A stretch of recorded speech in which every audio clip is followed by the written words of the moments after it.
2021-жылдын 11-апрелинде өтө турчу референдумга коомчулуктун пикири кандай? Ага эл катышабы, катышпайбы? Сокол медиа порталы сурамжылоо жүргүздү. Анда эмесе күбө болуңуз. Референдумга катышам. Катышасыз. Азыркы баш мыйзам кабыл алынды го. Президент башкарды ошол туура деп ойлойсузбу? Жок, туура эмес го. Билбейбиз. Катышпайсыз. Биздин биякта пропускабыз деле жок. Жок, айылда деле шайлашат. Айылган, ушуну айылгаш керек. Президенттик башкаруу жакшы го дейм мен. Деп ойлойсуң. Парламенттик болуп, бизнес болуп, болуп калды го. Чоңдор үчүнчү. Президенттик болсо бир адамга жоопкерчилик жүктөлүп, ошол адам жакшы иштеп, өзүнүн ишин так аткарабы деп ойлойсуң. Катышабыз. Катышасыз. Эл катары. Референдум эмне экенин билесизби? Эмне кабыл алынат экен? Эми мыйзам кабыл алынды референдумда. Ошо биз президенттик башкаруу керекпи Кыргызстанга же парламенттикке кандай ойлойсуз? Азыр ошо референдумда президенттик башкаруу болуп атпайбы? Президенттик башкаруу жакшы го. Эмнеге деп ошентип ойлойсуз? Президент өзү чечим кылып, өзү чыгарган закондордун өзү кабыл алган жакшы да. Жакшы деп ойлойсуз. Парламенттик башкаруу Парламенттик башкаруудан бардыгы кытыранда болуп кетти азыр парламенттер. Кудай буйрса вакытында эле шашпайсыз. Катышасызбы? Ооба. Апрелде өтчү референдумга катышасызбы? Жок, Ооба, катышасыз. Барасыз, сөзсүз. барабыз. Катышабыз. Катышасыз. Макулсуз ошо конституция. Макул. Катышам. Маалыматыңыз барбы конституция? Кандайча мен айтсам. Ошо референдумда кабыл алынчу. Референдум болуш керек. Болуш керек. Президент шайлоо болуш керек. Президент бир адам шайланыш керек да. Бир адам башкарыш керек биздин Кыргызстанда. Парламент эмес, президенттик башкаруу туура деп ойлойсуз. Президенттикти туура деп ойлойм. Ошо бир адам шайласа бизде тартип болот да. Буга чейин парламент башкаруу болду, ага оюңуз кандай? Ага эми аргасыздан эле болду. Ачык эле. Бир адам бир 5-6 миллионер адамдар эле башкарды да. Ошолор өздөрү чөнтөй үчүн эле элди ойлогон жок болду да.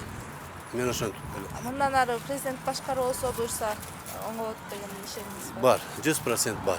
Эми бир адам шайланса жакшы демди. Бир үй бүлө дем ата башкарса жакшы болот. Азыркы конституция тууралуу маалыматыңыз барбы?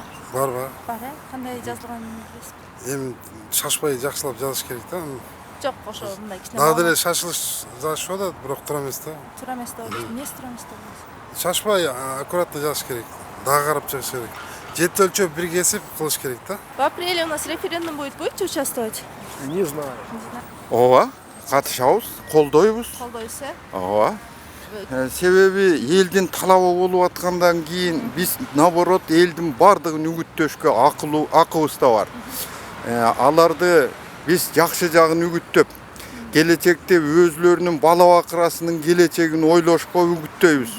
Анткени мынабул кыргыз элин биз оңдобосок, мынабул кыргыз элинин акыбалы абдан татаал болуп атат. Президенттик башкаруу туура. Азыр президентке берип аткан бийлик да туп-туура. Ар ким ар кайсыны сүйлөп атышат. Анан бул жерде легитимдүү, легитимсиз деген көп майда кептер чыгып атат. Мунун бардыгы тең туура эмес. Легитимсиз болсо эмне отурушат парламентте өзлөрү? Алар анда кетип калбайбы, кой деп. Аларда намыс жок. Парламенттик башкарууну өзгөрүп өтүп кандай болгонун өзүңөр көрдүңөр. Баягы өздөрү каалаган элемени өздөрүнө каалап закон чыгарып, ошол иштин баарын аткарып коет. Президенттик болсо? Президенттик болсо бул бир киши жооп берет. Бүт бардык бийликке бир киши жооп берет. Бул парламент деген бирде бир 400-500 киши отуруп алып эле өздөрүнө иштеп коет.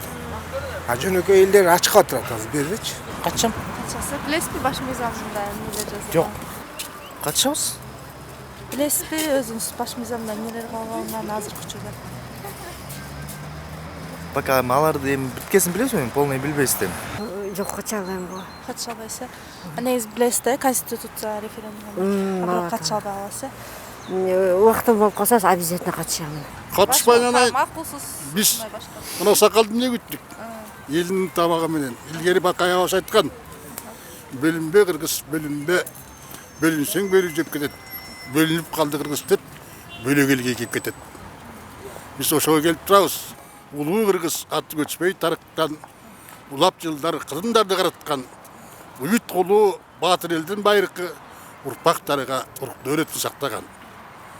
Айкөл Манас бул аламга дактаган, асманында акшын караш таңшыган. Авалтадан ара толық кіргізбес, атыр жұтту тазағасы қақыған.